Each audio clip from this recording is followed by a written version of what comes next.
Prove that the sum of any numbers of the terms of the arithmetic sequence 16, 24, 32 starting from the first added to 9 gives perfect square. അതായത് 16, 24, 32 എന്നിങ്ങനെ പോകുന്ന സമാന്തര ശ്രേണിയുടെ ആദ്യത്തെ കുറെ പദങ്ങളുടെ തുകയുടെ കൂടെ 9 കൂട്ടിയാൽ കിട്ടുന്ന സംഖ്യ പൂർണ്ണവർഗമാണെന്ന് സമർത്ഥിക്കുക. ഇവിടെ നമുക്കൊരു സമാന്തര ശ്രേണി തന്നിട്ടുണ്ട് 16, 24, 32. ഈ സമാന്തര ശ്രേണിയിലെ ആദ്യത്തെ കുറെ പദങ്ങളുടെ തുക കാണണം. ആ തുകയുടെ കൂടെ 9 കൂട്ടിയാൽ കിട്ടുന്ന സംഖ്യ പൂർണ്ണവർഗമാണെന്ന് സമർത്ഥിക്കുക. ഇതാണ് നമുക്ക് തെളിയിക്കാനുള്ളത്. അപ്പൊ ആദ്യം നമുക്ക് എന്ത് ചെയ്യണം? തുക കാണണം. തുക കാണാനുള്ള ഇക്വേഷൻ നമുക്കറിയാം. സമാന്തര ശ്രേണി നമുക്ക് തന്നിട്ടുണ്ട് 16, 24, 32. നമുക്ക് തന്നിട്ടുള്ള സമാന്തര ശ്രേണി ഏതാണ്? 16, 24, 32. ഇവിടെ നിന്ന് ആദ്യം നമ്മൾ പൊതുവ്യത്യാസം കാണാൻ പോവാണ്. ഓക്കെ, നമുക്ക് ഇക്വേഷൻ നമ്മളുടെ ഇക്വേഷനിൽ 2f plus n minus 1 into d ഏത് ഇക്വേഷൻ ചെയ്യുമ്പോൾ നമുക്ക് പൊതുവ്യത്യാസം വേണം. സോ 24 minus 16 എത്ര കിട്ടി? 8 കിട്ടി. 24 നിന്ന് 16 പോയാൽ 8. ഇനി നമ്മളുടെ equation pn square plus qn. ഇവിടെ നമുക്ക് p എന്ന് പറയുന്നത് പൊതുവ്യത്യാസത്തിന്റെ പകുതിയാണ്.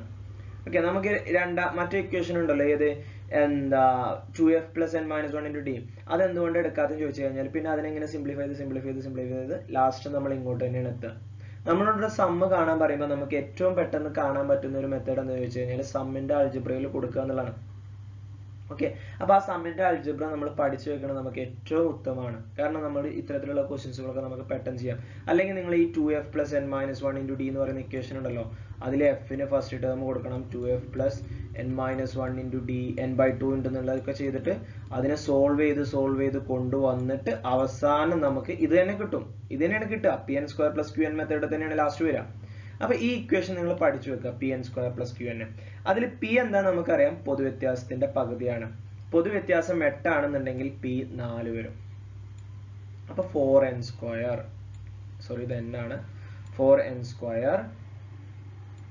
ഇനി q എങ്ങനെ കാണുക ചോദിച്ചു കഴിഞ്ഞാൽ p plus q ചെയ്ത് കഴിഞ്ഞാൽ നമുക്ക് ഫസ്റ്റ് ടേം കിട്ടും, അതായത് 16 കിട്ടും. ഇവിടുത്തെ p എന്ന് പറയുന്നത് 4 ആണ്. 4ന്റെ കൂടെ എത്ര കൂട്ടുമ്പോഴാണ് നമുക്ക് 16 കിട്ടുക? 12 കൂട്ടുമ്പോഴാണ്. അപ്പൊ അവിടെ 12 എന്ന് വരും. ഓക്കെ, ഇത് p കണ്ടുപിടിച്ചതാണ്. 8 പൊതുവ്യത്യാസത്തിന്റെ പകുതി 8/2 4. Okay, then p plus q എന്ന് പറഞ്ഞ ഫസ്റ്റ് ടേം ആണ്. then q equal to 12. കണ്ടോ? അപ്പൊ അൽജിബ്ര എന്ത് വരും? 4n square plus 12n. 4n square plus 12n. ഇനി ഇതിന്റെ കൂടെ നമ്മൾ 9 ആഡ് ചെയ്യണം. അപ്പൊ ഞാൻ ഇതിന്റെ കൂടെ 9 ആഡ് ചെയ്തു. ഇനി ഇതൊരു പെർഫെക്റ്റ് സ്ക്വയർ ആണോ എന്നാണ് ചോദിച്ചിട്ടുള്ളത്.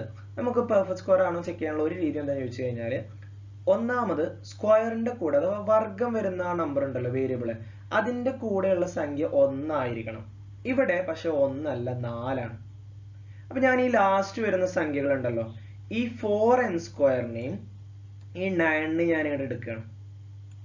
ഈ 4n സ്ക്വയറിനെ ഞാനൊന്ന് ചേഞ്ച് ചെയ്തു, 2n സ്ക്വയർ എന്നാക്കി, 2n the whole square എന്നാക്കി. അതേപോലെ തന്നെ 9 ഞാൻ 3 സ്ക്വയർ എന്നാക്കി. ഓക്കെ, അപ്പൊ ഇതാണ് നമ്മളുടെ എ കേട്ടോ, ഇതാണ് നമ്മളുടെ എ, ഇതാണ് നമ്മളുടെ ബി. ഓക്കെ, അതായത് 4n സ്ക്വയർ 2n എന്നാക്കി, അതായത് 2ന്റെ സ്ക്വയർ ആണ് 4, n-ന്റെ സ്ക്വയർ ആണ് n സ്ക്വയർ. അപ്പൊ ഇത് എ, ഇത് ബി. ഇനി നമുക്കറിയാം a plus B the whole സ്ക്വയറിൽ പ്ലസ് ആണ് ഇവിടെ വരിക. അപ്പൊ നമുക്ക് ഇത് a plus B the whole സ്ക്വയറിൽ എഴുതാൻ പറ്റുമോ നോക്കുക. എന്താ a plus B the whole square? a square, അപ്പൊ 2n ദ ഹോൾ സ്ക്വയർ തന്നെയാണ്. then 2ab, അപ്പൊ 2 into ab എന്ന് പറയുമ്പോൾ 2n into 3. ഇത് ചെയ്യുമ്പോൾ 12n കിട്ടുന്നുണ്ടോ എന്ന് നോക്കിയാൽ മതി. ഓക്കെ, ഒന്ന് നോക്കാം നമുക്ക്. 2 into 2 4 ആണ്, 4 into 3 12 ആണ്, പിന്നെ ഒരു n 12n കിട്ടുന്നുണ്ട്. അപ്പൊ നമുക്ക് ഇതിനൊന്ന് സ്പ്ലിറ്റ് ചെയ്യാം. 2n square plus 2 into 2n into 3 plus 3 square. Okay, അപ്പൊ ഇതിനെ നമുക്ക് a പ്ലസ് ബി ഹോൾ സ്ക്വയറിൽ എഴുതാലോ. ഇപ്പൊ ഇവിടുത്തെ a ഏതാണ്? 2n ആണ്, b ഏതാണ്? 3 ആണ്. അപ്പൊ ഇതൊരു പെർഫെക്റ്റ് സ്ക്വയർ ആയിട്ട് കിട്ടിയില്ലേ അല്ലെ? ഇതിന് a plus B, a square plus 2ab plus b square equal to a plus B whole square. അപ്പൊ a ഈക്വൽ ടു 2n ആണ്, b ഈക്വൽ ടു 3 ആണ്. then 2n plus 2 into 2n into 3 plus 3 സ്ക്വയറിനെ 2n plus 3 the whole square എന്ന് എഴുതാം. അപ്പൊ ഇത് എന്തായിട്ട് കിട്ടി? നമുക്ക് പെർഫെക്റ്റ് സ്ക്വയർ ആയിട്ട് കിട്ടിയില്ലേ? നമ്മളോട് ചോദിച്ചിട്ടുള്ളത് നമുക്ക്, അല്ലെങ്കിൽ നമുക്ക് തെളിയിക്കാണല്ലോ ഇതൊരു പെർഫെക്റ്റ് സ്ക്വയർ ആണ്, തെളിയിക്കാനായിരുന്നില്ലേ? കിട്ടിയില്ല നമുക്ക് പെർഫെക്റ്റ് സ്ക്വയർ ആണെന്ന്. It's A perfect square.